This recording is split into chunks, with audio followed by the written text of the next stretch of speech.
Nós estamos agora em contato com a advogada especialista em Direito Civil, Direito Constitucional de Família e Sucessões e curadora especial e inventariante nas varas de família de Porto Alegre, Luciane Faraco. Bom dia.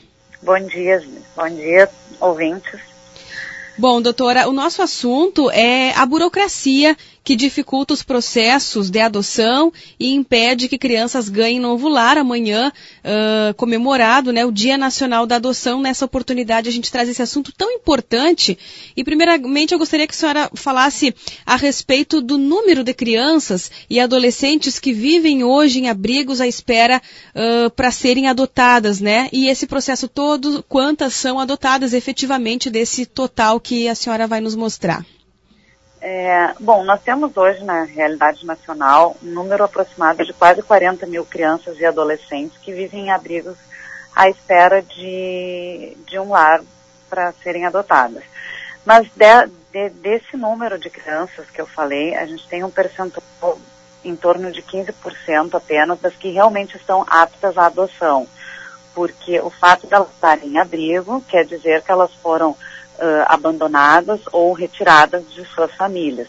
Mas elas têm que passar por um processo que as deixa, então, apta à adoção, que é um processo para destituição do poder familiar, né, para tirá-las, romper o vínculo delas com a família de origem, para então estarem aptas à adoção. E é justamente esse processo de rompimento com a família de origem que hoje, na nossa realidade, é um dos grandes entraves para facilitar e agilizar o processo de adoção.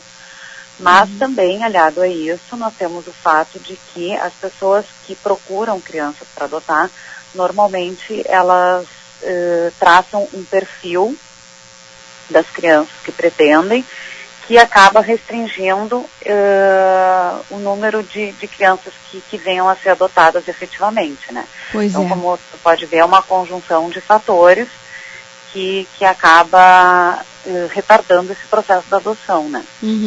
Agora, segundo a Lei Nacional de Adoção, que é de 2009, devem ser esgotadas todas as possibilidades de reintegração com a família natural antes da criança ser encaminhada para adoção, né? Justamente, é como eu estava falando. É por isso que esse processo da desvinculação da criança com a família de origem, ele é complexo e ele é cuidadoso. E a gente não pode esquecer, que tem até que ter isso presente, que efetivamente esse processo, ele tem que ser um processo visto com muita seriedade e formalismo, porque a gente teve notícias, inclusive nesse ano, de casos de pais biológicos que acabaram tendo seus filhos dados em adoção e adotados, e que veio à tona que essas pessoas dizem que não eram coniventes com isso e que sequer sabiam que isso estava sendo feito. Quer dizer, esse rigor que se tem nesse processo, ele é tanto para preservar o interesse da criança, que sempre é primordialmente ficar com essa família de origem, como também dos pais dessa criança e da sociedade em si, de que não vai ser um processo feito daqui a pouco de forma muito célere, mas não eficiente, né? E que acaba redundando em casos como esses que teve divulgação nacional até no estado da Bahia, acho que foi de crianças dadas em adoção sem permissão, sem ter essa vontade dos pais biológicos, né? Agora, doutora, a lei determina qual o tempo máximo de permanência da criança ou adolescente em um abrigo que a lei determina e como acontece na prática? Pela legislação vigente, essa de 2009, esse período, esse processo de retirada da criança da família de origem no abrigo seria de 2 anos, né? Mas a realidade é tão diferente que esse prazo é duplicado, triplicado, enfim, tem crianças que ficam anos e anos nos abrigos sem estar nessa situação regular de adoção, né? Pois é. Agora, no Brasil hoje, quantos casais estão na fila? A gente sabe que a fila é grande, né, para adoção. Quantos casais se encontram hoje, em média? Olha, o Cadastro Nacional de Adoção, ele tem aproximadamente em torno de 30 mil casais na fila de adoção, né? Mas ele realmente, assim, ele é um cadastro nacional e ele depende de permanente atualização e alteração, o que é de responsabilidade do judiciário, né, que administra esse cadastro nacional. Então, esse número, esse percentual varia bastante. Eu estou te dando uma informação, assim, do que a gente tem mais ou menos aproximado nas últimas estatísticas, né, em torno de 30 mil casais. Certo. Bom, quase 2/3 das crianças e adolescentes disponíveis para adoção é composta por afrodescendentes. E se sabe que a maioria dos candidatos a pais querem crianças brancas e também escolhem por sexo, por a questão da deficiência, qualquer tipo de deficiência que a criança tenha, também acaba restringindo a escolha. Isso aí são os entraves principais para a adoção hoje? Também, porque a partir do momento que um casal vai dar entrada num processo de adoção, ele preenche um questionário onde ele coloca as características da criança ou do adolescente que ele quer para adotar. Então, realmente, assim, a gente sabe que a realidade, a maioria dos casais querem bebês com menos de 1 ano, meninas, brancas, loirinhas, né, com saúde perfeita. Então, realmente, isso aí tu acaba restringindo muito o número de crianças que vão ser adotadas e também faz com que os casais permaneçam muito mais tempo na fila. E tudo isso é que faz o entrave do processo de adoção no Brasil, né? É verdade. Agora, indo para questões mais pontuais, doutora, quem pode ser adotado, né? Vamos a essas questões de legislação aí que são importantes. Adotado pode ser toda a criança ou adolescente com até 18 anos a data do pedido de adoção, né? Desde que os pais dessa criança sejam falecidos ou desconhecidos, ou que eles tiverem sido destituídos do poder familiar, que é através daquele processo que eu mencionei, que deixa a criança apta à adoção, ou que eles concordem expressamente em dar o filho em adoção, né? Certo. Qual o caminho para se inscrever como pretendente à adoção? Como fazer, então, para pais que querem adotar, né, seus filhos? As pessoas devem se dirigir ao fórum, né, que é o estabelecimento judiciário do Estado na cidade em que se encontram, em que residem, acompanhadas dos documentos de identificação e de um comprovante de residência, né, porque ela tem que dar início efetivamente na cidade onde ela é residente domiciliada. Certo. Se dirigir, porque depende da cidade, se tem um cartório dentro do fórum especializado, direcionado só para o início, para a infância e para a juventude, né, ou não, ou ela tem um outro cartório onde é feito esse trabalho também, e a pessoa diz, então, que está ali porque tem interesse em dar início a um processo de adoção, ela entrega essa documentação e começa preenchendo o formulário, que é justamente lá onde eu disse que ela traça, inclusive, o perfil do adotando, né? Sim. E dando início a isso, ela vai passar por um processo prévio, assim, de avaliação. O casal passa por um processo prévio de avaliação, né? Tanto com relação à pessoa, à idoneidade, como com relação às condições psicológicas, do interesse, enfim. Um processo mais célere, assim, para ver se esse casal está apto ou não a ser incluído no Cadastro Nacional de Adoção. E, sendo considerado apto, ele entra para esse cadastro, aonde ele vai passar a contar, então, com os 2 fatores, né? Que é o lugar na fila e o encontro com a criança naquele perfil que ele traçou lá no formulário inicial, né? A partir do momento em que se localiza essa criança, né, e que está na ordem da pessoa que está na fila, aí começa a ser dado o encontro, então, desse casal com o provável filho, né? E esse tempo daí é variável, doutora, para se efetivamente estar com a criança?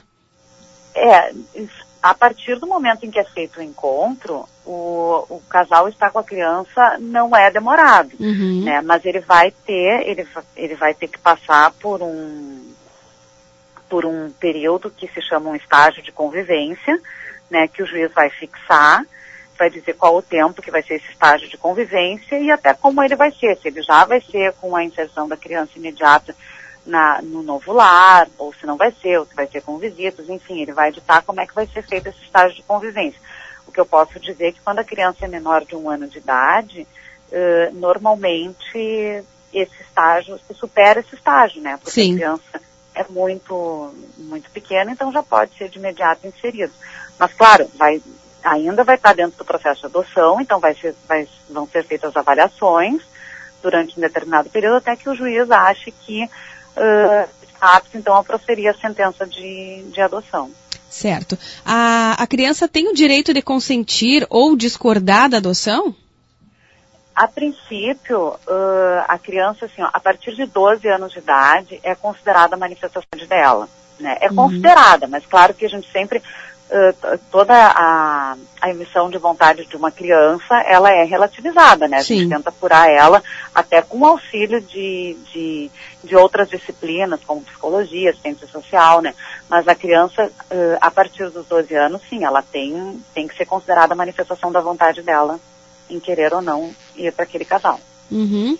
Bom, a criança adotada, ela perde o vínculo jurídico com os pais biológicos, né?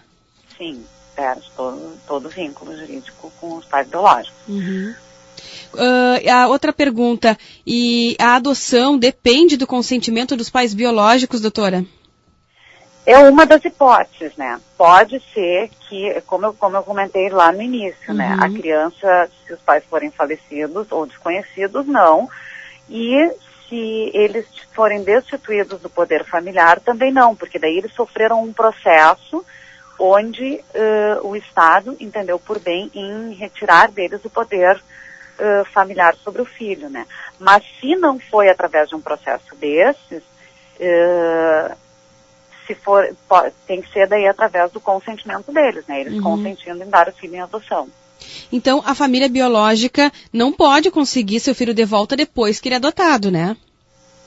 Não, a princípio, não consegue de volta. A adoção é para sempre, né? A adoção é para sempre, mas os pais que adotaram o filho passam a ter os mesmos deveres que os pais biológicos tinham antes e que talvez, por terem sido infringidos, fizeram com que eles perdessem o poder familiar sobre o filho, né? Que é de dar à criança um desenvolvimento digno, de não submeter a maus tratos, né, a ofensas morais, enfim. Todos os deveres que os pais, independente de serem adotivos ou biológicos, têm que ter com a criança, né? Com certeza, é irreversível mesmo. Agora, muitas questões poderiam ser colocadas, a gente teria que ter um tempo bem maior para falar sobre tudo que cerceia, né, essa questão. Agora, a pessoa que encontra um bebê abandonado, isso até é relativamente comum, né? Ela pode adotá-lo? Ela tem um direito automático se ela encontrar um bebê? Não tem. Não tem porque, na verdade, a pessoa que encontra um bebê num estado de abandono, ela tem que procurar os órgãos oficiais, judiciais, né, e noticiar isso, o encontro dessa criança, e essa criança vai ser encaminhada, como todas as demais, né, para um acompanhamento, para um abrigo, e vai se procurar a família de origem e dar início a todo o processo de tentativa de reinserção na família de origem, se for o caso, ou se ela não tiver a família de origem, ela vai ter que passar pelo mesmo processo de aptidão para ser adotada. E, nessa hipótese, ela vai ser inserida também no cadastro nacional, como todas as outras. Então, aquela pessoa que encontrou não vai ter preferência, ou não vai poder, por ter encontrado, fazer a adoção direta da criança. Bom, a gente tem acompanhado, inclusive a novela que acabou, né, alguns dias mostrava isso, a questão também do tráfico de bebês. Agora, na questão de adoção, tudo direitinho, brasileiros que moram no exterior, eles podem adotar crianças brasileiras, por exemplo? Podem, só que nessa hipótese, o processo de adoção deles vai ser um processo de adoção internacional, que daí tem umas variações, né?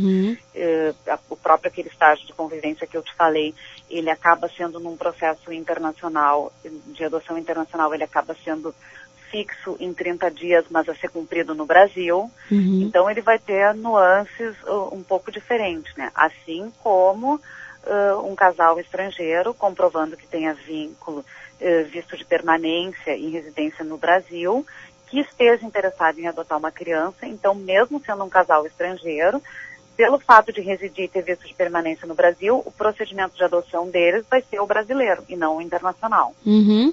E no caso dos estrangeiros residentes no Brasil, para adotar crianças brasileiras também tem que ter essa questão que a senhora já comentou aí, né? Sim, exatamente. Uhum. Bom, Porque sempre vai se dar preferência, né, Uhum. a um casal brasileiro, e a preferência é essa, mas não tem nada que se diga que não vai ocorrer, desde que avaliado o caso, se é o caso de adoção internacional ou se é o caso de adoção brasileira. Certo. Agora, a importância, doutora, de se passar por cima de certos tabus, né? Ah, eu quero uma criança branca, eu quero uma criança pequena, eu quero um bebê, não quero uma criança maior, naquele receio de que não vai conseguir se apegar com a criança se for diferente do que ela esperava, ou de ser uma criança de maior idade. Isso na verdade, não deveria ser assim. As pessoas devem ter consciência de que esse vínculo, esse amor entre pai e mãe, ele se constrói, não é mesmo? Com certeza, com certeza. E atualmente isso tem que estar mais presente ainda a partir do momento em que a nossa realidade social e jurídica é toda voltada para a estimulação das famílias que se formam através do vínculo único da afetividade, né? Então, sim, a questão biológica, ela está cada vez mais afastada, e nós temos essa realidade vertente em todas as esferas. Por exemplo, um casal se separa, a mãe casa de novo, o filho acaba ficando extremamente apegado e afetivamente com o novo marido da mãe. Isso tudo são vínculos, a gente ouve falar em paternidade socioafetiva, que se constroem unicamente pela afetividade, que independe da etnia, da idade, né? Então, assim, a partir do momento em que uma pessoa quer ser pai ou mãe de uma criança e aquela criança quer receber um lar, isso já é o suficiente para, a partir daí, se construir um vínculo de afetividade de pai para filho que independe de ser adotado ou biológico, enfim. É verdade. Doutora, muito obrigada. Seus esclarecimentos foram muito valiosos aqui para nós, para nossa comunidade, e esperamos contar com a senhora numa próxima oportunidade, quando a gente tiver de novo assuntos como este, né, na nossa pauta. Gostaria também de lhe pedir essa atenção como foi dada hoje e agradecer imensamente por essa entrevista. Eu que agradeço a oportunidade. Muito obrigada, sempre à disposição de vocês. Obrigada. Conversamos, portanto, com a advogada Luciane Faraco, né, especialista nessa área de direito, especialmente a questão da adoção, assunto tão interessante, já que amanhã se comemora aí o Dia Nacional da Adoção.